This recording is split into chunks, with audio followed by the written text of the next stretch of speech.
У Гомелі прадставілі IT-дадатак, які дазваляе медыкам дыстанцыйна кансультаваць цяжарных жанчын. Пілотны праект рэалізуецца ў Смалевіцкай бальніцы, дзе ў ім бяруць удзел больш за 20 пацыентак. Распрацоўку прадэманстравалі на базе Гомельскай цэнтральнай гарадской паліклінікі, дзе актыўна ўкараняюць новыя тэхналогіі. У будучым дадатак дазволіць павысіць даступнасць медыцынскіх паслуг. Мы используем телемедицинское консультирование, в принципе, уже давно по различным направлениям.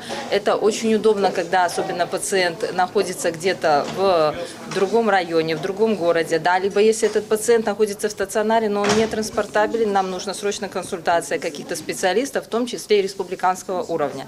Это делается очень быстро, оперативно, и это заключение имеет официальную силу. Выписать электронный рецепт, записаться на прыём онлайн и атрымаць медкарту. Усё гэта дазваляе рабіць цэнтралізаваная інфармацыйная сістэма аховы здароўя, уведзеная ў эксплуатацыю ў студзені гэтага года. Асноўная мэта – аўтаматызаваць працэсы и зрабіць іх больш зручнымі. Система создана по принципу один пациент, одна электронная медицинская карта, которая сопровождает его на протяжении всей жизни, вне зависимости от места оказания медицинской помощи.